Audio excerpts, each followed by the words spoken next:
Yep. What's going on, Israel? We live and in the building. All right, now. Make sure my mic is going good. Give me 1 second.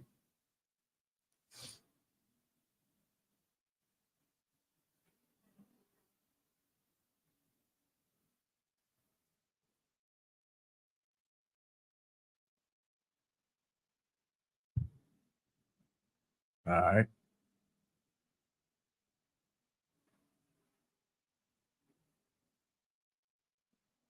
All right, what's going on, Israel? I'm Precinct Officer Pallav, the Israelite School of UPK, and we're going in tonight on some scripts. If you got any questions online, anybody tuning in, if you got any questions, hit me with them in the chat.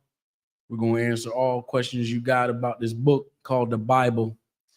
You know, we're going to get into one Lord, one faith, and one baptism. All right. If anybody coming in, if y'all can hear me, give me a 1 to make sure mic is good. I checked on my phone. I sounded all right. But if I'm scratchy or anything on y'all end, let me know. Okay.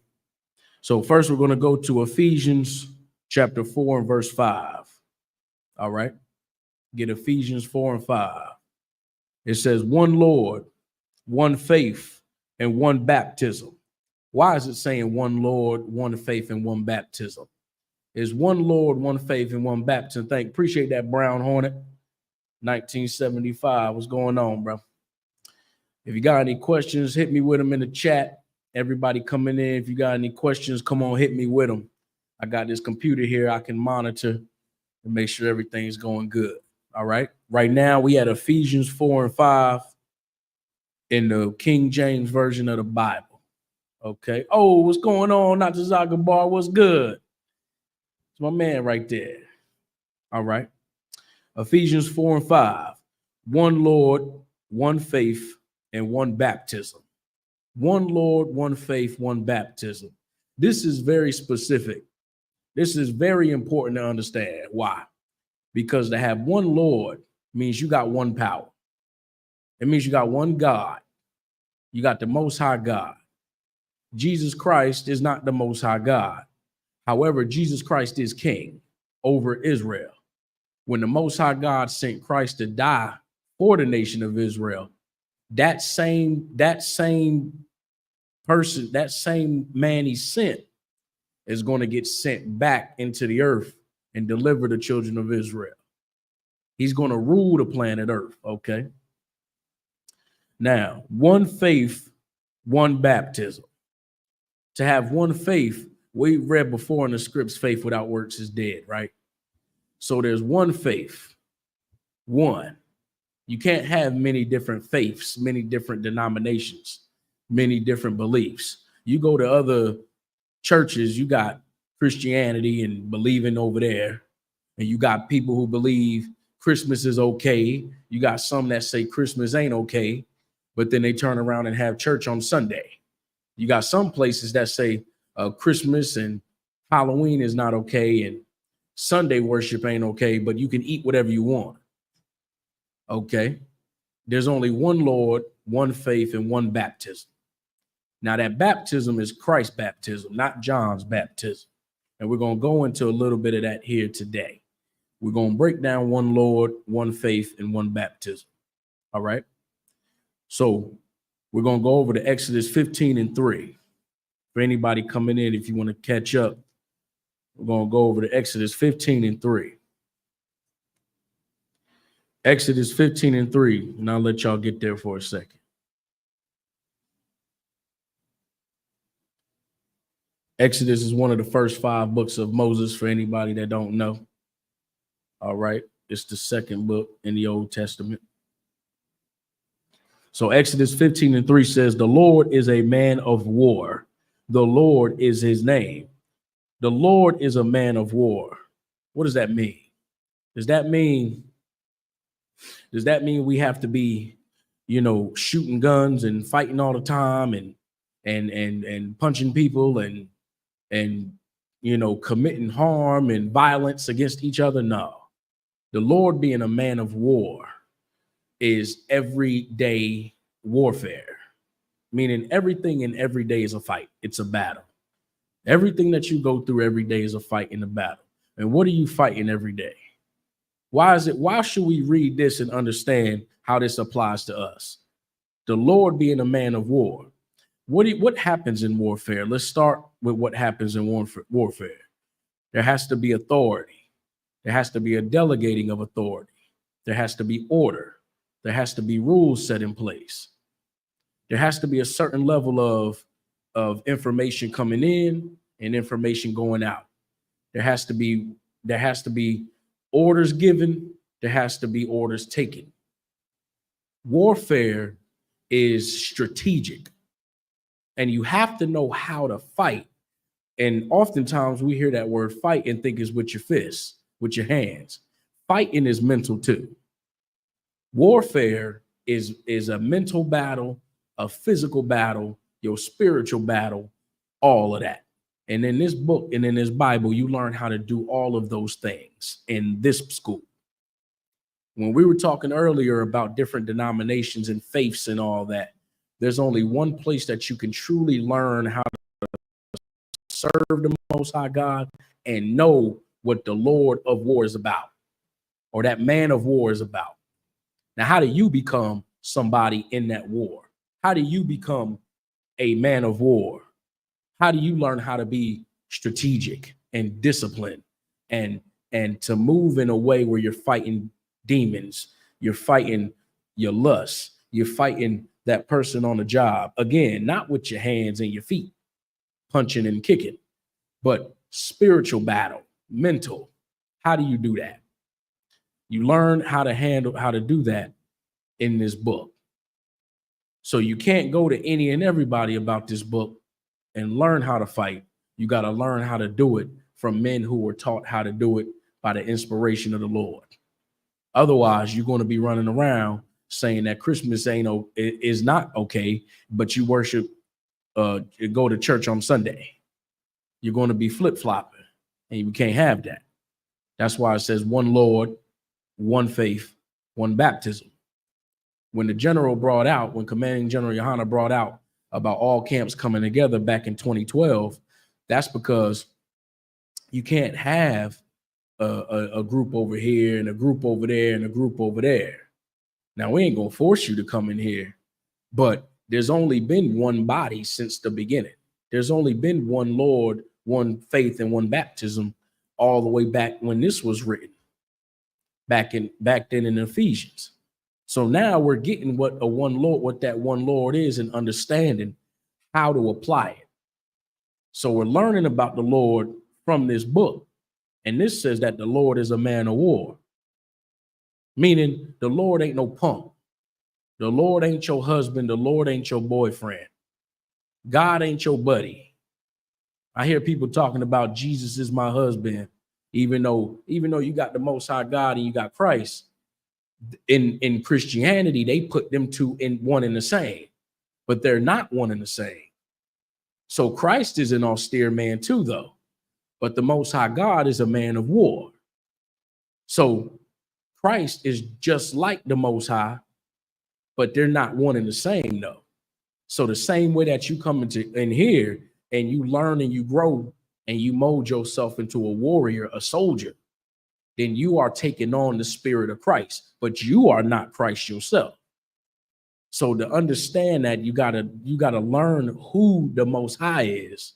You gotta learn who Christ is, and then you gotta ultimately examine yourself and learn who you are in order to align yourself with that spirit in serving Him and being like Christ, and then ultimately serving the Most High, in which we all have to do, just like Christ said. Even Christ said that He got a God, and that God is the Most High Father, the only one that is good at the end of the day. But we're going to get into that a little later. All right. But for now, Exodus 15:3 says the Lord is a man of war. The Lord is His name. Yahweh in the Hebrew is the Lord's name. And even in that is very important and very heavy. To know the Lord's name is special. Even to speak the Lord's name, demons run. Demons run. You got to know these. You got to know that you have a way to be strategic and disciplined and to know warfare. Everything ain't always sunshine and rainbows. You got to know how to fight and how to battle the things and those principalities and demons that are trying to draw you back into the world and destroy you. For those that are in the UPK, for those that been anointed and changed their life, when you come in, the battle keeps going. Them demons want you to come back into the world and fail and lose and die. But you got to recognize what that is and know that it's warfare going on. There's a battle for you. The Lord wants you to serve him, and Christ came to teach us how to serve the Most High. And it's for your soul at the end of the day. But when are we going to take it serious enough to say, you know what? Let me stop trying to think and care more about what I want and what I think is good for me and start doing what the Lord says and what the Lord got for me. It may not be what you want, but it's going to be what you need. And sometimes we as a people can't understand that. We can't understand how the Lord, it wants something for us when we're looking at what's right in front of our face. Just because you see what's right in front of your face, you don't understand that what's going on behind the scenes with what the Lord got for you. That's the thing that you need. You may not like it, but it's going to be what you need to survive in this place and in this time. All right. So the Lord is a man of war, and that's how we should be also. We should be warfare. And again, that doesn't mean running around with a mean face, with a gun in your hand, ready to fight all the time and punch and kick and scream. Nah. You just have to know how to learn how to deal and be strategic and disciplined and focused and honorable and have integrity, doing the things that are right when.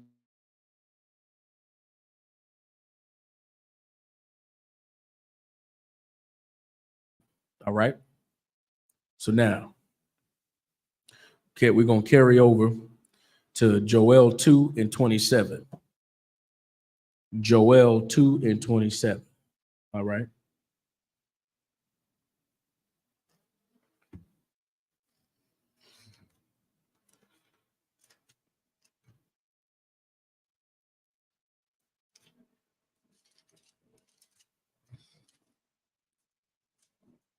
All right. Joel 2:27 reads, Joel 2:27, and ye shall know that I am in the midst of Israel. Why is the Lord saying that? Why is the Lord saying this? Let's go up to verse 26. Joel 2:26 says, and ye shall eat in plenty and be satisfied and praise the name of the Lord your God. What does that mean? Meaning that here in Joel 2:27, you learning that the Lord is for Israel. The Lord is for us. So when it says in Joel 2:26, and ye shall eat in plenty and be satisfied and praise the name of the Lord your God that have dealt wondrously with you. That's us. And the Lord has dealt wondrously with us. He's been right to us. He's kept his end of the deal every time. But we the ones that went off and fell off. We the ones that wasn't doing right. We the ones that went against him. Shalom, sisters. All right. Y'all Shema Thumb Bashim Y'all Shot. All right. We the ones that went off. So right now we're at Joel 2:26 for anybody that want to catch up. And it reads, and ye shall eat in plenty and be satisfied and praise the name of the Lord your God that have dealt wondrously with you. And my people shall never be ashamed. Why is it saying my people? Anybody that read this verse that don't understand God or understand the Bible, they might say, oh, see, it's talking about God's people. And if you just believe and have faith in God, then you are God's people. That's not true. The Lord is being very specific here in Joel 2 and 26. He's making it clear that my people, which is possessive, and those people are the Israelites or Israel. We gotta understand that we the ones that fell off. We're the ones that went against the Lord. We're the ones that got to make this thing right. And the only way we can make it right is understanding who that one Lord is, understanding how, and seeing what the one faith is and one baptism is, and doing that thing. So when the Lord said here, and ye shall eat in plenty and be satisfied, and praise the name of the Lord your God, we're not doing that. We're choosing other things to be our God. We're not choosing the Lord to be our God. We're choosing money, or we're choosing women, or we're choosing some vain thing that's not going to do what the Lord said here. You won't eat in plenty and be satisfied. Look at the people who make millions and all this money. All this money doesn't satisfy them. All this money doesn't make them plenty and whole, especially with how they have to go get it. A lot of times the people that make this kind of money, it's on the backs of other people or on the blood of other people. So they may look good now. It might look good now that they're making this money, or they got these women, but at the end of the day, it falls every time. Think about all your entertainers and so-called business moguls and things like that. They didn't come to a good end. The same people that made all this money and worshiped money as their God and fell to women or drugs, the ultimate end was either death or prison, because they don't know who the Lord is. Christianity, you got Big Mama in them. You got all these black women in the first, second, and third row. No man, probably overweight or frail and old as hell. You got the effeminate men in the church.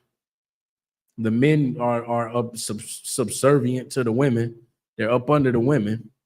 Don't know how to be strong in their own house. The pastors, he's disgusting, using and abusing the women in the church. Don't even give a damn about the man, taking all the money. It's been the same thing for decades, hundreds of years. So when you read here in Joel, the 2nd chapter, in verse 26, and ye shall eat in plenty and be satisfied. Anybody ever ate enough and was satisfied? Yeah. You ever not eaten and you wasn't satisfied? Yeah. But the Lord saying that you going to eat. When you rolling with the Lord, you going to eat. You going to learn and gain wisdom. You going to learn how to navigate in the earth. You going to learn how to build a family, correct yourself, and check yourself. Meaning this, you going to recognize the things that are coming to you that ain't right. And you can weigh it against the scriptures and ask yourself, is this thing okay? If it doesn't match and go align with the record of the Lord and what he want, then it ain't right. If it does go in line with the Lord, then you know it's right. That's what we have the record for. That's what we have history for. That's why we reading about God. We're going to get into faith, and we're going to get into baptism too, and to fully understand tonight what it is. If y'all got any questions in the room, come on with it. Just post them in the comment section. I'm constantly looking and checking it out. If y'all got any questions, it don't matter what it is. If you know somebody that's have a question and you want to ask for somebody, you're more than welcome to ask that too. All right. So in the middle of verse 26, that have dealt wondrously with you. The Lord has dealt wondrously with us. When this whole thing was created, when this earth was created, all the way down and all the way through the Bible, you can read how the Lord dealt with us wondrously when we were on top. The Lord gonna deal with us wondrously in the end. We gonna be the ones ruling and on top and in the end, not on the bottom. We only on the bottom now because we messed up. We the ones that messed up, and we're trying to show the Most High that we're doing what you saying to do, that we are capable and able to serve you and pleading to show him that, hey, we're doing what you saying to do. This is what you ask. This is what you command. This is what you want. We gonna do that. We gonna do that. And we gonna fix Black people and Hispanic people and change this face of the earth. Even when it looked like it can't be done, we gonna do that. So the Lord has dealt wondrously with us. But right now it don't look like that because we failed and we're on the bottom. Christianity failed Black people, man. Christianity failed. Now the Lord raised up men and prophets today to fix it. I remember when there wasn't a UPK Fayetteville. There wasn't a UPK South Carolina. There wasn't a Israelite this and that in Florida and Texas and all these different places. Now you got the Israelites, and I'm talking about I.S.U.P.K, Israelites across the globe, and it's growing and growing and growing.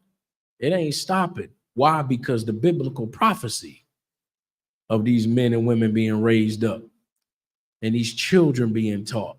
We're raising up children to take on this thing, which is so heavy and so beautiful. Okay. And my people shall never be ashamed. You should never be ashamed to learn your culture and your heritage in the earth. You should never be ashamed to rock that shield of David, to put on your garment, to rock your fringes, put on your studs. You sisters, get you a fly dress, you know what I'm saying? Get you them fly earrings and you know, get you a nice head covering and the shawl things and your nice shoes and your those heel things. Get you know, show. Don't be ashamed of that.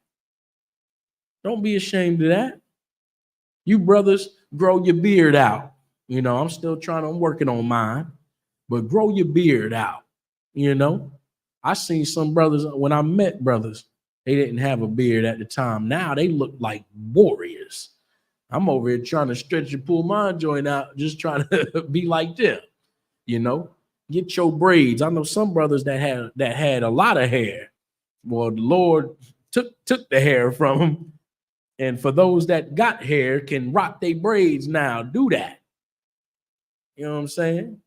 Do that. Rock your braids. Don't think it's out of style and all that.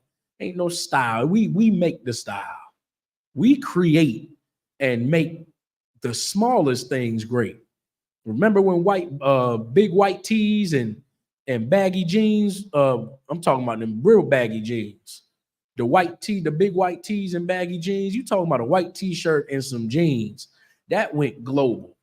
You had Chinese and Japanese across the globe, across the earth trying to be like you. Rocking white tees and baggy jeans, thinking they Israel. When the Israelites was rocking the braids back in the 90s, and then the NBA picked up on it. Remember, the NBA won't rocking braids back in the 80s. You know what I'm saying? Go look at all the old tapes. They maybe had afros and low cuts. Israelites, you know, them UPK brothers was booming in the 90s, man. Inspired the brothers in the NBA to start rocking braids. You know, that's where you get your Allen Iversons and all that. And they started rocking the braids in the late 90s and 2000s. You know what I'm saying? We the inspiration on the earth. Go look at the Hispanic brothers with the low riders and things like that, and the cars they got. You know, with the what's that officer Zion was telling me about? Where the paint can sparkle. It looks like the paint is sparkling in there. You know what I'm saying? The paint looks like it's flashing. that sparkle paint in there. Them Judite brothers put the candy paint on there, put the 24s on there. Them Hispanic brothers get the 6 Deuce Impalas, the 663 Impalas. You know what I'm saying? Put the 100 spoke rims on there. That's us. We the ones doing that. And guess what? Them other nations across the globe try to copy us. You got Japanese people acting like they Hispanics, rocking white tank tops with the khaki pants with the suspenders like they essays, like they Hispanics and all that. They trying to be like us, but they can't be us. They can't never be us. The white man, he a culture bandit across the board. He don't even got a culture. He go and take a culture, claim to be that, and then say he is that. He go and take the land from the Native Indians, then he claimed to be a Native Indian. You know what I'm saying? So when the Lord said, and my people shall never be ashamed, don't be ashamed to be black. Because I'm telling you, when Christ come back and crack that sky, and you see this black man with 200 million of them black angels, you're going to be ripping off. You're going to be running around. I'm black. I'm black. I am not a white man. I am a black man. Them Hispanics, they going to be running around. You know what I'm saying? Orale, we brothers too. Them Gadites, them Native Indians on them reservations, going to be coming out the woodwork. And we going to bring them up. We're going to get them too. Okay. Joel chapter 2, verse 27. And ye shall know that I am in the midst of Israel. See? So when you read verse 26, anybody can read that and say, see, he talking about everybody. He talking about God's people. But in verse 27, the Lord made it clear that he's in the midst of Israel. All through this Bible, you got scriptures that say that. All through this Bible, you got different places and different prophets in different areas, but all together they saying they the children of Israel. All through and through. Joel 2 and 27. And ye shall know that I am in the midst of Israel, and that I am the Lord your God. Yeah, God is the Most High God. He the Most High power. The Most High can do whatever he want to. But this is how he got this thing in order. He the God of Israel. God ain't the God of the universe and the cosmos and the horoscopes and all this other nonsense. He the God of Israel. He's saying, I'm your God. And it's so important to understand how heavy that is. That your God, the black man's God, the Israelites' God, the Hispanic man God, is the Most High power. Them Arab gods ain't real. They don't help and do nothing for nobody. Them Chinese gods don't exist. Them African gods, all the way back from Egypt, all the way to South Africa, all the way through that continent, them gods don't exist. Okay? But the God of Israel does. And none else. Meaning there ain't no other gods. There ain't no other power. The Most High God is the power. We can't be trying to worship other gods and think what? That they supposed to do something for us. Don't get it twisted. Don't think, oh, well, I serve this and this happened for me. I serve Islam and look how rich I became. That don't mean that God is real. That don't mean Allah exists. Allah ain't real. What is real are demons. Demons are real. And them demons want you to believe that anything outside of God is the thing that you need. Anything outside of God is going to work for you and be for you, and it's not. You must first learn who the Most High God is. You must first learn who the Most High God is, and then how to serve that God. Nothing else. Now, can you go get a job and make money? Of course. You can go get a slave and make money. You can get on your job, make your $20 an hour, your whatever, go to college, go ahead and get you a degree. That's fine. But that degree ain't gonna save you. The money ain't gonna save you. But serving that God will give you, serving the God of this Bible, that God of Israel, that's gonna give you that protection. And guess what? You're gonna see that there is one Lord, there's only one faith and one baptism. That's it. You're gonna learn and see day by day, okay, I'm growing, cleaning myself up, doing the right thing, warring and fighting the battle, fighting the demons. That's what it's about. That's what life is about. Life ain't about you being a robot and God put some magical thing on you, and now you only do what, well, you like this, and you don't have any form of thinking. You just a robot. That ain't what the Lord wants. The Lord wants you to learn. And learn what? Learn who he is. Learn about Christ. Learn about the Son of God. Learn about the Israelites. Learn about your culture and your heritage. Learn about yourself. Examine yourself. And then make a decision. You're going to serve God. You're going to put that culture on. You're going to be an Israelite. You're going to stand with the Lord, or you're not. There's only two streets, only two ways to go.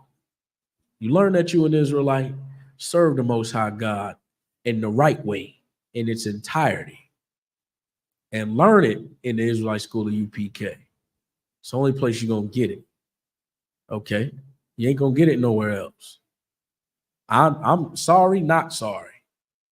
All we got to do is just follow instruction and do what we told to do. The hard part is over with. The hard part is that the Lord could have made you a Chinese man. The Lord could have did that. The Lord could have said, I'm going to make you a Chinese man. The Lord made you a black and Hispanic man. The Lord made you a black and Hispanic man. All right. Oh, what's going on, Alba? What's good, man? The hard part is over with. You know what I'm saying? You was made to be a black and Hispanic and Native Indian. That, man, the hard part over with. You in the game. All right. Verse 28 says, and it shall come to pass afterward that I will pour. Hold on. Oh, hold on. I think I skipped the part. Go back to verse 20, Joel 2:27. And ye shall know that I am in the midst of Israel, and that I am the Lord your God, and none else. And my people shall never be ashamed. There it go again. Don't be ashamed to do this. Don't be ashamed to walk around with your shield on. Don't be ashamed, sisters, to cover your head up. You know what I'm saying? Don't be ashamed of what we doing or what you doing. It's a beautiful thing in what we do. What we doing is so righteous and so beautiful. When that day comes, when the Lord just ultimately blows this thing out the water and we are on top, don't miss your opportunity to be that. Don't miss your opportunity to be on top like that, man. Please don't. Please don't squander such a beautiful opportunity. When you get an opportunity to get a job, you take it. When you get an opportunity to make money and all that, you take it. When you get an opportunity, you brothers get an opportunity to talk to a sister and she fine as can be and she giving you play, you take that opportunity. You get the opportunity to get a new car and all that, you take that on. So take on the opportunity what the Lord giving you right now, because later down the line, you're going to see why it was important to take it now. Okay. So I'm going to go over. You good, Alba? Want a water, man? That's water. Good. All right. We're going to go over to Exodus 20:2. All right. Exodus 20:2. It's the book of Exodus, chapter 20 and verse 2. I am the Lord thy God, which have brought thee out of the land of Egypt, out of the house of bondage. I am the Lord thy God, which have brought thee out of the land of Egypt, out of the house of bondage. What is important about this? This same exact thing is happening today. This is how you learn and understand who the Lord is. The Lord is the one that brought us out of the land of Egypt and used Moses to do it. Okay? The Lord is the one that brought us out of that bondage. Why is that so important? Because we got to get brought out of this place. A lot of, and I was on Instagram and Bigo and all that social media stuff, and I was having conversations with people outside of America and in other nations, and they know about the plight and destruction of Black people over here. They know about it. But the thing that I learned about them in part is that some of them lie and fabricate as though they're oblivious to what is really happening. And then some of them don't know the severity of it. They don't really know the level at which it is really messed up for us. They look at it like we can come up in this place and we can go into corporate, we can go to school and get an education and use that to elevate ourselves and all this other stuff. That might work for them, but that don't work for us. And they don't understand that. There is no way to elevate in this place to the magnitude at which the Lord is looking for. So when the Lord delivered us out of Egypt, then we got to understand what? That this is happening today. And we got to turn to that God and use that God and hope that God is rolling with us to help us get up out of here and have faith and do what he's saying to do to get us up out of here. Okay. And when it says out of the house of bondage, read on. Verse 3. Thou shalt have no other gods before me. Thou shalt have no other gods before me. God is a jealous God, meaning he don't want us serving nobody else. He don't want us being, and I'll if you want to chime in whenever, man, you know how we get down. Thou shalt have no other gods before me. That ain't necessary. That's not only talking about your Allahs and your Buddhas and old Cesar Borgia. That's talking about money. That's talking about material things. That's talking about your family members and your pets and things like that. Drugs. A lot of people put drugs before God. Like that comedian Mike Epps, even though he was making a joke, a lot of people take it serious that way. When he said, I want to turn my life over to God, but I got to get this money first.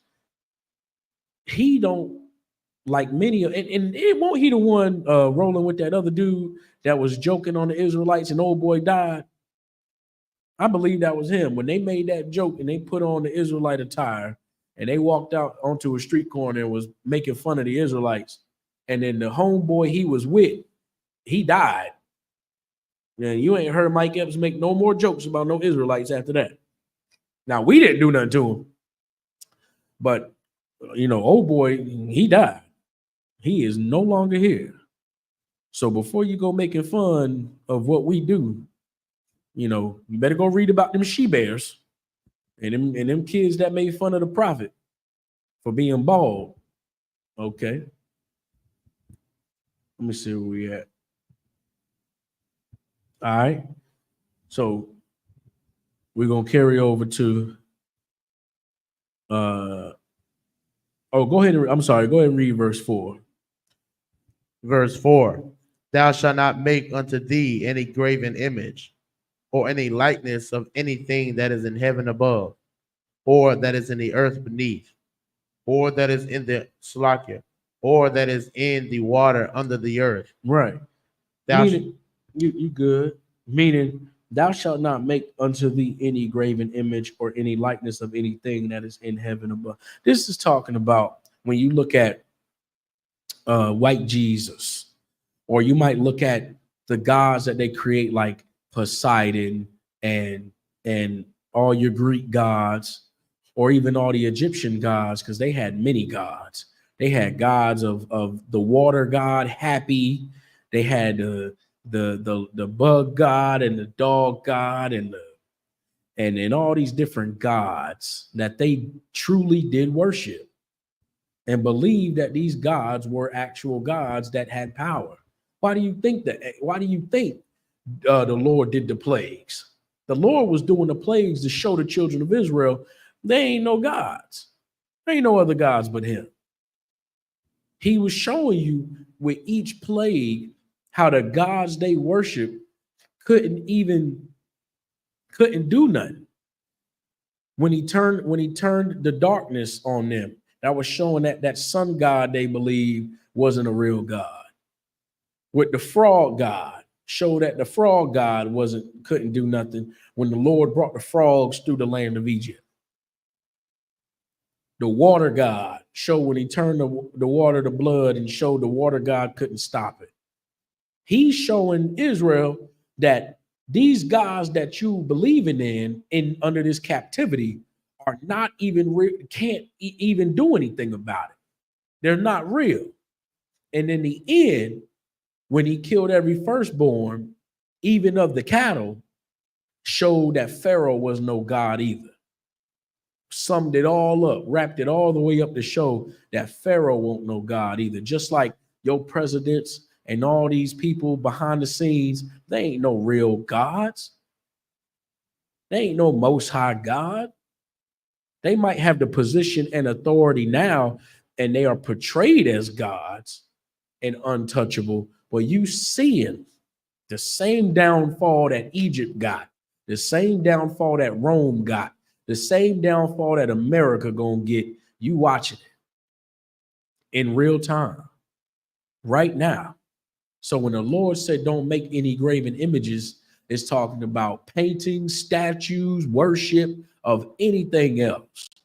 Don't do it.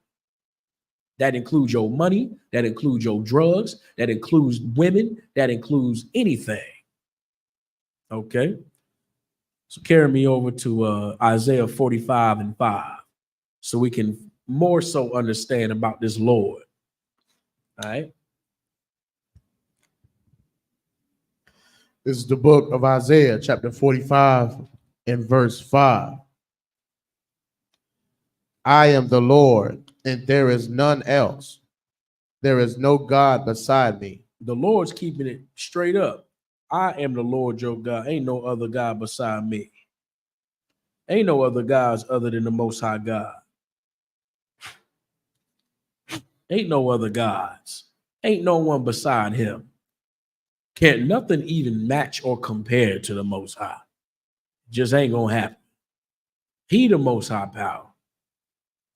Ain't nothing else. There's only one. Only one. Even Jesus Christ worships that same God, serves that same God, is the son of that God. That's the reality of it. Read it again. Verse 5.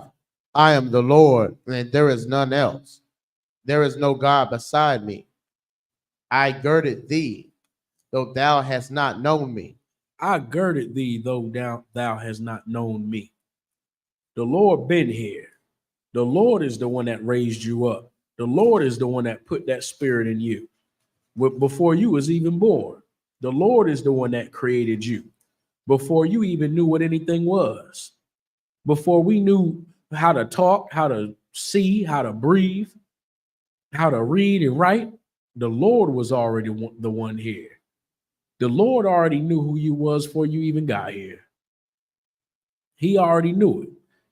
He's the one that brings that life and that death. He know what time it is. We got to get on accord with what he got. He won. We got to learn the chess game that he playing and get on his side and on his board so we don't miss the pieces. We don't miss the play. He 10, 20, 30 steps ahead of the white man. We got to catch up with the Lord. How do we do that? By knowing what this book talking about. How do we do that with brothers? By understanding brotherhood, by understanding how to deal with each other, how to talk to each other, understanding that this brother's going through this, I got to deal with him this way. This brother's going through that, I got to know how to deal with him. This brother's going through this kind of thing and saying this, and he's available for this or available for that. I got to know how to work with him this way. Oh, this brother good at building shelves. Okay, we're going to use that brother to build shelves for the books. Oh, this brother's good at electronics. We're going to have him work in the electronic department. Okay, this sister cooks well. You know, all right, sister, we're going to put some money together. Have you cooked this, and this? This sister know how to sew up some fringes, know how to, you know what I'm saying? Know how to do, I don't know, CPR classes or something like that. I don't know. She know how to authorize, you know, certifications or something. You know, I don't know. But we're going to learn how to utilize together, you know? All right. So read on. Verse 6, that they may know. I'm sorry. Can you drop down to verse 7 for me? Verse 7, I form the light. I form the light. And create darkness. And create darkness. This the Lord. Keep going. I make peace. Uh-huh. And create evil. Uh-huh. I, the Lord, do all these things. Now, this is what people don't really understand about the Lord, which is why they got questions, because we are taught that God is all good. The Lord is loving all the time. That can't be true. What about what's going on in the earth now? All these wars and bombs going off and tribal fights and things like that. The Lord is creating all these things. Christians read this and say, oh, see, it said the Lord create evil. The Lord made a homosexual. The Lord created that. No, he didn't. The Lord did not create that. The Lord didn't create two men having sex with each other. He did not do that. The Lord is the one who, the Lord is the one who can yay or nay something. But he did not create a man going up in another man. That's something that man created. A man, black men and Hispanic men sleeping with white women and Chinese women and all that. That's a decision that we decided to do. God didn't say, okay, I'm going to have you do this. I'm going to create this world. We did that. So when it says he do evil, that ain't talking about the evil that we are accustomed to. Thinking about like, you know, like horror movies and all that type of shit. People shaking like the exorcism and all that. That ain't what it's talking about. Why do you think the scriptures say the Lord sent evil angels to do these things? Y'all got to learn who this God is. Y'all got to learn about that one baptism and that one faith. Okay? The Lord is the one that sets these things in the way they should go. Somebody get in a car accident, get hit by a drunk driver, and that person died. The Lord allowed it to happen. It's unfortunate, but that's something he allowed to take place. Just like you, if you have children, if you have a house and you have children, you got one child who does everything you tell him to do.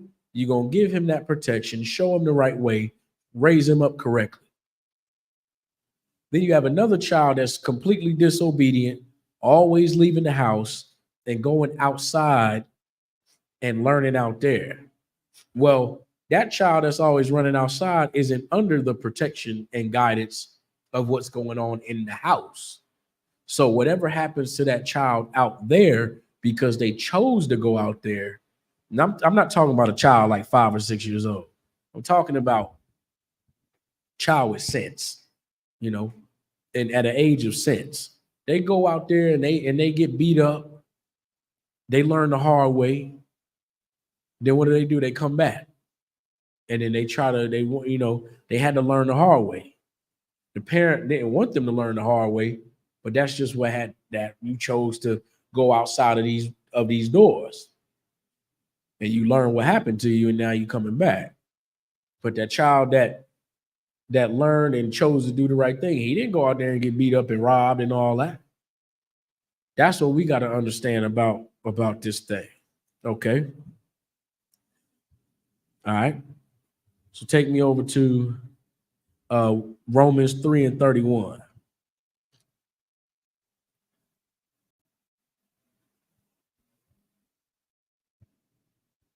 Romans chapter 3 and verse 31. It's the book of Romans, chapter 3 and verse 31. Do we then make void the law through faith? Do we then make void the law through faith? Meaning, well, I have faith, so I don't got to do the law. I have faith in Jesus. So I don't have to remember, I don't have to go to Passover because I have faith in Jesus. I don't have to, I don't have to wear fringes and a border of blue because I have faith in Jesus. I can eat pork and stuff because I have faith in Jesus. Read it one more time. It's the book of Romans, chapter 3 and verse 31. Do we then make void the law through faith? Do we then make void the law through faith? Do we get rid of the law because we have faith? Keep going. God forbid. God said no. This New Testament here. This in the book of Romans. You don't void the law because you have faith. Keep going.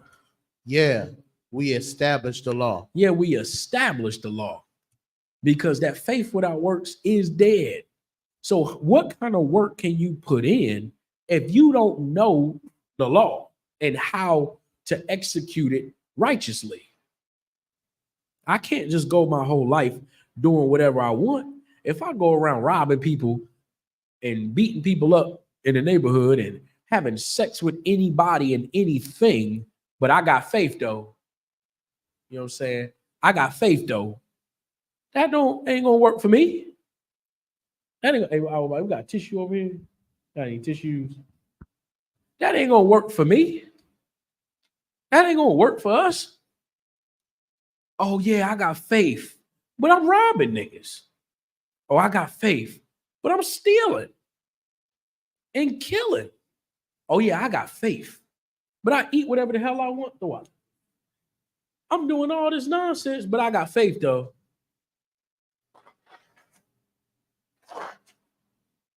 I got faith though. No, you can't just say you got faith and do whatever the hell you want to do.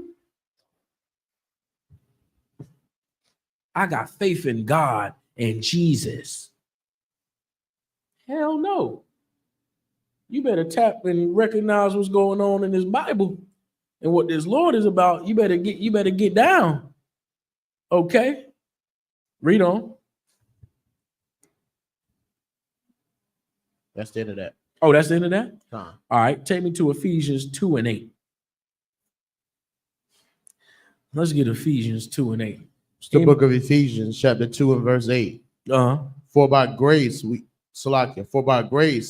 are ye saved through faith. For by grace are ye saved through faith. What does that mean?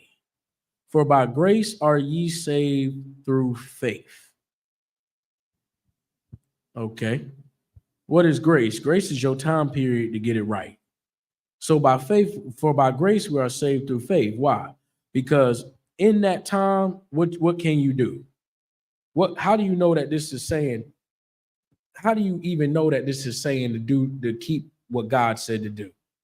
Because what would be the point of this grace period if there wasn't anything to do?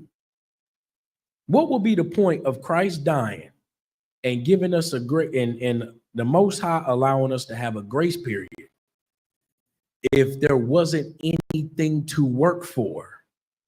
If there was no laws and commandments to abide by, then Christ should be back already. What's the point? What are we doing all this for? What's the point? If God loves everybody, Jesus died and nailed the law to the cross, like you Christians say, then what is the grace period for? If you have a cell phone bill, you get a grace period to pay that bill. If there's no bill to pay, then what's the point of the grace period? Shouldn't they just keep your phone on and erase the grace period and say, you good? You call them up and they're like, nah, you good. You ain't got to do anything in this grace period the grace period eventually ends. So when that grace period is over, if you don't pay that bill, they cut your phone off. But if there's no bill to pay, if there's no laws that need to be kept, what's the grace period for? What did he die for? If everything was cool.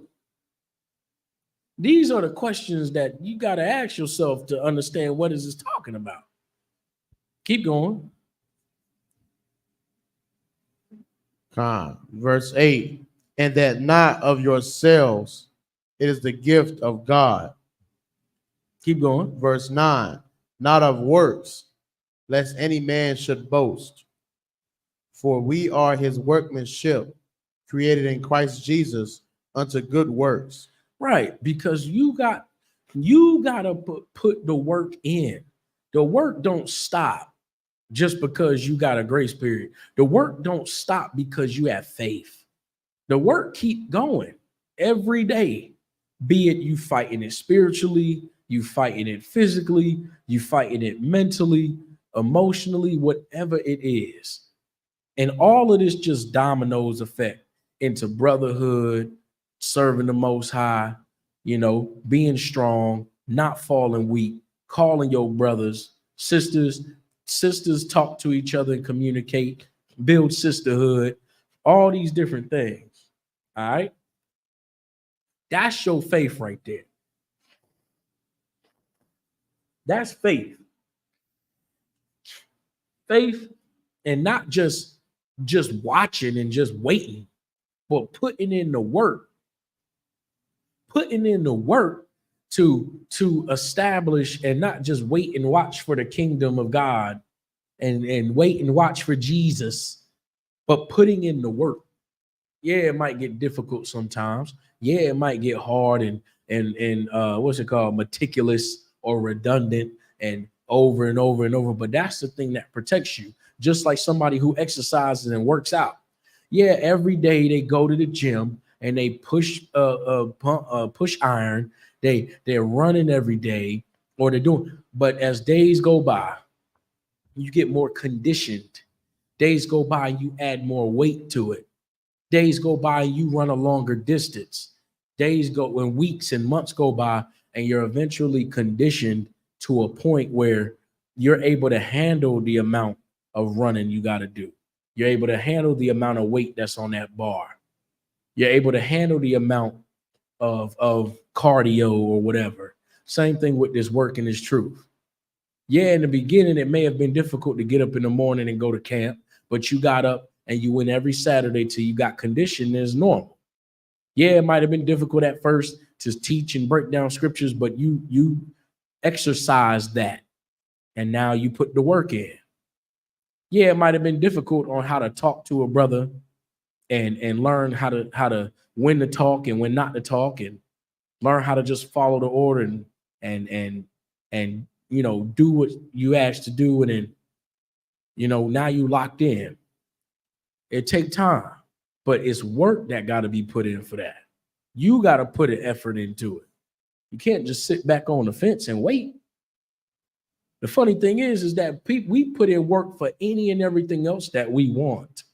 We want to get a new job, man. We put on all that work and effort to get that new job. You want to holler at a broad, you do everything you can to holler at that sister. Everything. And you get it. But you got to do that same thing for this. All right.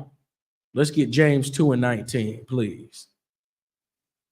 With James 2:19. All right.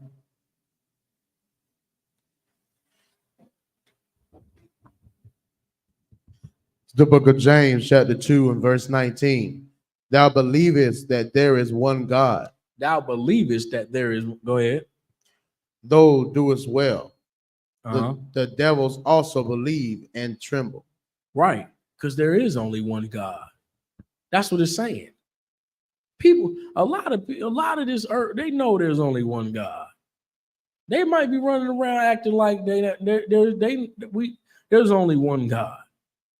And devils is plural right there. Even devils know that there's one God. There's only one.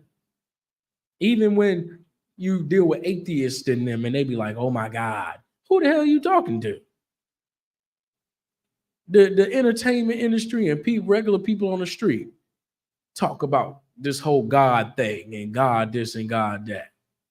Well, you better make sure you serving the Most High God the way you're supposed to. You better make sure you in line and in tune. Okay, is that it on that? God. All right. Carry me over to Ephesians 5:25. All right. Ephesians 5:25.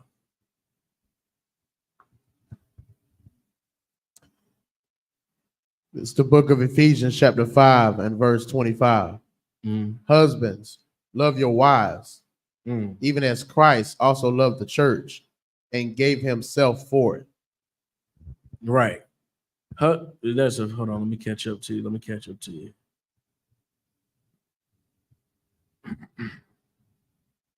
All right. Read it one more time, please. The book of Ephesians, chapter 5, and verse 25. Husbands, love your wives, even as Christ also loved the church and gave himself for it. That says, husbands, love your wives. That wives is plural, but we're gonna get that's another breakdown. Even as Christ also loved the church and gave himself for it. Keep going. Verse 26, that he might sanctify and cleanse it with the washing of the water by the word. With the washing of water by the word. Not washing of water by dunking you in a tub of water and saying that you are holy and sanctified now. This right here is Christ's baptism. By the washing of water by the word. The only way you're going to have that one baptism is if you get taught with the words of this Bible that you can do this or you can't do that. That's the only way you know. That's the only way you're going to understand how to serve the Lord. It's the only way you're going to know. Oh, my bad. That's the only way you're going to understand, by being taught and told what is and what isn't. I know I got our bod here. Brother was sharing with me about how somebody close to him, wanted to eat a certain thing, and he told this person, "Nah, you can't eat that. You're not around me. Don't eat it at all. But you damn sure ain't gonna eat it around me." And that person listened to him. Now, how did that person learn, and how is that person washed with water right there by the word? So by our bod telling this person, now they know, oh, I can't eat this. But if you go and take a person and dump them in some water and bring them back up, the first thing they're going to go eat is that thing that they're not supposed to go eat because they don't know. Dunking somebody in water like John's baptism and bringing them out of the water doesn't implant the scriptures in your mind. It doesn't give you the information and the words as to what you're supposed to do and not supposed to do. Dunking somebody in some water doesn't mean you get some magical powers and you're like, oh my God, I'm an Israelite. Dunking somebody in the water of John's baptism, and they come up out that water and they go, oh my God, I can't eat pork. Oh my God, I'm supposed to be doing Passover and the Day of Atonement. You don't get dunked in the water and at the Holy Episcopal Baptist, and you come up and go, oh my God, Jesus is black. Oh my God, we're the true children of Israel. When they dump you in the water and you come up, man, half them hoes get dunked in the water and be hoes in the water. I done seen, so you go look up the videos. Them nasty hoes get dunked in the water and come out shaking ass and rubbing on themselves and stuff like that. What the hell are you doing? Like, they get dumped in the water and feel like they special now and start rubbing themselves like this. Coming up out the water and stuff and posing and shit, taking pictures. Like they special. Oh my God, I saw this shit and I was like, yo, they dumped the girl in the water and she came up and showed the ass to the camera and they taking pictures and clapping and all this stuff. I don't know, you look online, see homosexuals getting dunked in the water and coming back up and they still fruity as all hell. What is happening? You don't get dunked in the water and now all of a sudden you are a brand new person. You still the same nasty freak you was when you went in.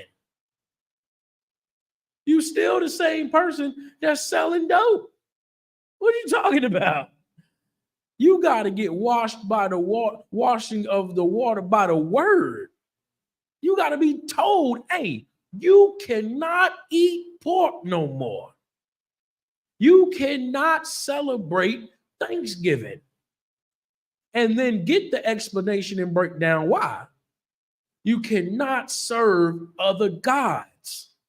You cannot join the other nations. You can, men, you can wear jeans. Women, you can wear pants. Women can do this. Women can do that. Women, you can wear earrings. You can wear jewelry. Women, you can get your hair, done and braided up and stuff like that. Men, you can grow your hair out if you want. Don't let someone tell you a man cannot grow his hair and get his hair braided. Man, you can grow a beard if you're capable. Go ahead. You cannot shave that beard. You cannot take a straight razor to that beard. You cannot shave your head bald. You cannot dress like a woman. You can't wear women's clothing, man. Woman, you cannot wear clothes that pertain to men. You can't go put on a man's clothing and dress like a man. You must dress like a woman. Men, you must dress like a man. You cannot dress like a woman. You cannot wear a dress. You cannot, wear makeup and stuff, grown man, like a woman. Okay? Where are we at? Was that 26? Okay. Carry me over to Acts 1 and 5. Acts chapter 1, verse 5. And we're going to hold it open. I see 3 people. If we got any questions before we roll, got any questions before we get up out of here, go ahead and shoot them in the chat. Me or our Bob will catch it. All right. But Acts chapter 1, verse 5. It's the book of Acts, chapter 1 and verse 5. For John truly baptized you, for John truly baptized with water, but ye shall be baptized with the Holy Spirit not many days hence. Right. For John truly baptized with water. There's a semicolon there. But ye shall be baptized with the Holy Spirit not many days hence. Because why? Meaning, yeah, he did baptize with water at one time. And when you go through the story, it was him realizing that, there's one to come that's going to take my place. And I ain't going to be able to fill his shoes. That being Christ. So when Christ came, that's when the water baptism was supposed to stop. And then we went on with what Christ was hitting us with, which was the record, teaching and showing and saying you can do this and you can't do that. That's what we were supposed to roll with. That's why the baptism, the one baptism is the washing of water by the word, being baptized through that fire. Learning that you can and can't do something is difficult for a lot of people. It's difficult to go your whole life doing something and now you got to completely change it. That burns on the inside.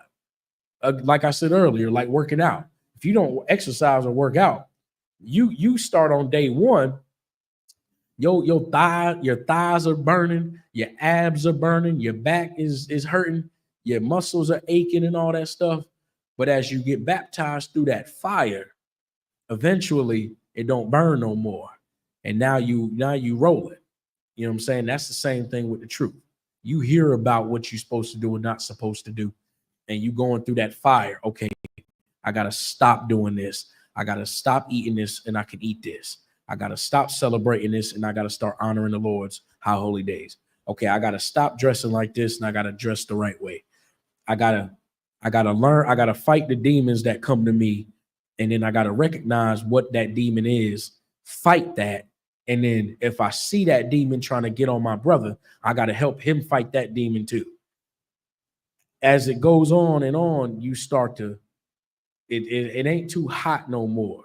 So once you get baptized through that fire and then you come out on the other side, a brand new man, you able to fight and do the things you're supposed to do. All right. Let me see. All right, read on. Verse 6. Verse 6. When they therefore were come together, they asked of him, saying, Lord, wilt thou at this time restore again the kingdom to Israel? Right. So, oh man, hold on. Oh man. What's so heavy about this right here? Like I said earlier, there's so many scriptures. Why doesn't it say, wilt thou at this time restore again the kingdom to the whole earth? Why is it saying the kingdom to Israel? Because they're asking them, okay, wilt thou at this time restore again the kingdom to Israel? When Christ was teaching, they knew. It's like today we've been taught any and everybody can be saved, and that Christ is coming back to Christ is going to come back and pick up people like an Uber and then take us all to heaven with God. And then now we got Jesus and the angels, and now everybody that believes gets to go to heaven and be one with Jesus. And that's not what they're asking here. They're asking here, Lord, wilt thou at this time restore again the kingdom to Israel? Restore it again to Israel. Because we were on top before at one time. Then we fell. Now we're about to be on top again with Christ ruling in the kingdom of heaven. For Israelites, it says for Israel, not everybody. Okay. And that's a question that they asked. So keep going. Verse 7. And he said unto them, it is not for you to know the times or the seasons, which the Father hath put in his own power. So now he's saying it ain't for you to know yet. So just like us today, it ain't for us to know when the kingdom of heaven is coming, but we're going to have signs to let us know that it is coming, but we're not going to know the exact day and the exact time of like, oh, it's going to be on January 25th, 2029. We don't know. And it ain't for us to know. It's in Christ, and it says, which the Father hath put in his own power. Now he's making a separation from himself and the Most High. He ain't talking to himself. He's talking to these people and making it known that it's not only the Father knows. So it's like in when it says which the Father hath put in his own power. If Jesus was God, Why is he separating this thing that he's talking about? He wouldn't have had to say that because he would have spoke on himself. All right, keep going. Verse 8, but ye shall receive power. But ye shall receive power. Go ahead. And after that, the Holy Spirit is come upon you. After that, the Holy Spirit is come upon you. That's what we got. That's what happens when you hear the word of the Lord, then the Holy Spirit is revealing to you the truth. Now you got to make a decision whether or not you're going to accept that thing or not. That's what all of us had to go through, either accepting it or not. Many of us, I like myself, I accepted it off rip. Some brothers and sisters may not accept it at first, but then they go, you know what? That's the truth. This is right. You got all types of that. But that Holy Spirit revealing unto us what is and what is not, who the Most High is, by men who are authorized by the Lord to go and tell the truth. I talked to a brother at the slave the other day, and I'm dropping it on him, and he got that halfway look like, you know, what you saying is cool, but I ain't really with that. But everything that's being said is true. Now he got to go back and do the research for himself. He got to make that step through the door. He got to put that effort in and put that work in and say, you know what? I'm going to call this brother. I'm going to go here. I'm going to check this thing out, see what they're talking about, and learn and grow. And then he can get baptized through that fire. He can get the washing of the water by the word, which is real baptism. Okay. So being with that, any questions online? I'm going to give a minute for it. I know we only got 2 people. Anybody got any questions, hit me with them. How about you? Good. All right, the water for coming through, man. You know, we're holding it down on a Sunday night. All right. We straight? Okay, we're going to pull probably 2 more of these things, and we're going to wrap it up, all right? Let me get my, let me see something real quick.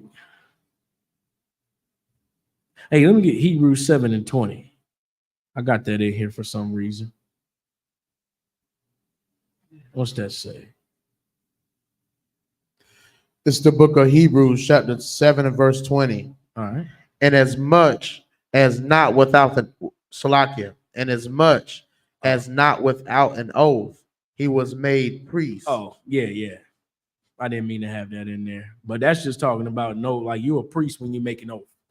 You make an oath, you come into the UPK and you get that oil poured on your head and you make an oath to the Lord, you are now an ordained priest and prophet of the Most High. And you got to honor that thing. It's going to be some awesome days. It's going to be some hard days. It's going to be tough. It's going to be sunny some days and rainy some days, but you got to push through that. You're going to be tired, you know. You're going to wish you could just lay down and go to bed, but you got to push through and persevere through these things, all right? You'll get your rest, you know. You'll get your time. Everything will be all right. You know what I'm saying? But I didn't mean to have that in there. That's for another topic though. All right. So we at 8:50. All right, that's perfect. All right. So we're gonna wrap this thing up. I don't see no questions at the moment. All right, so we're gonna get up out of here. All right, I appreciate y'all. Hey, tune in. I.S.U.P.K all over the globe. I.S.U.P.K all over the world. We I.S.U.P.K Fayetteville. You know what I'm saying? 910 holding it down. Big ups to Officer Zion. Big ups to the officers up in here doing their thing. You know, the water, the Commanding General YAHANNA, the water, the generals, the captains, and all the officers across the globe. You sisters, stay strong. Stay strong with your husbands. You single sisters, keep fighting it. We're gonna get you a strong and honorable man. You young brothers coming in, keep fighting. We're gonna get you that oil, get you that name. And you brothers and you warriors fighting every day, keep fighting them demons. I'm right here with you. Our Baha is right here with you. We fighting together, man. We all holding it down like the Lord prescribed us to be, like we supposed to do. All right. War, man. It's about that warfare. Fight them, John. Fight them demons every day. Do not let them win. Right. Hold on to them commandments. We doing it. We together, man. You know what I'm saying? We are across the world fighting the same thing. Every issue you ever had, we living on the same earth like you. We from the same ghettos and from the same trials and all that. So there ain't nothing that we cannot fix together, especially with the records in which these brothers and sisters went through and that they had to fight and build. You know what I'm saying? So with that, I'm gonna pass it over to, oh, hold on. Oh, she said no questions. The water for a great class. The water sis for tuning in. You know, I see you I see you tuning in every Sunday. The brothers see you too. You know what I'm saying? The water for rocking it out with us. Right. You know what I'm saying? That's a beautiful thing. You know, when you want to change your life and be right with the Most High. We all fighting in this thing. Okay, hold it down. Stay strong. All right, with that, I'm passing class over to priest and officer. I will bod. All right. Shalom, we at I.S.U.P.K. Start out at 1 West 125th Street, Harlem, New York. Rule for new brother or sister. When a new brother or sister comes into the school, they are off limits for 6 months. They are to be saluted only. They are here to shed themselves of the world. If they need transportation, the teacher will arrange it.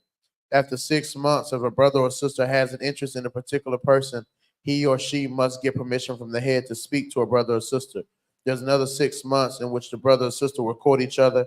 After this 6-month period, the brother or sister will get permission from the head to marry. And that right there, I would buy, if I could, you brothers and sisters, you honor that. You honor that 6 months. Right. Don't shame yourself.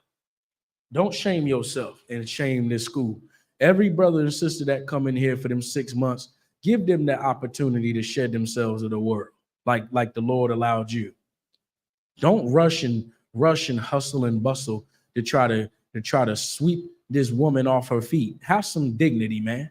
Have some honor and integrity. You sisters coming in, take your time and shed yourself for the world. I know there's some strong, glorious looking warriors up in here that you want to get a husband and all that. You're gonna get you your man. Relax. You're gonna get a husband. Don't worry about that.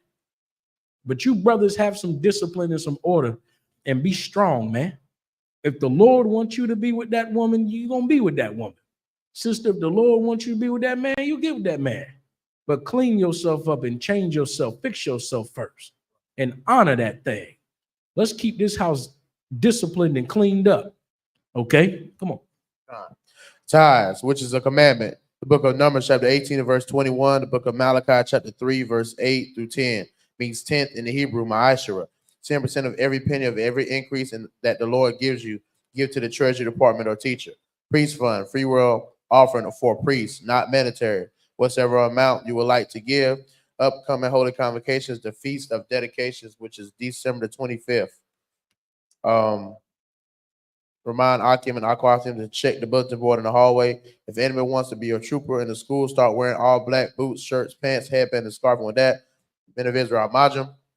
We're going to render one courtesy salute to the teacher. Men of Israel, Amajim Shabbat, Amajim, Barak, Yahweh Hashem, Yahweh Shah, Barakatah, Yadamatah, Sarah, facing sisters. Sisters, Amajim. We're going to render a salute to the sisters. Men of Israel, Amajim Shabbat, Amajim, Barak, Yahweh Shemal Atah, B'Hashem Yahweh Shah. Yadamatah, class dismissed. Bye.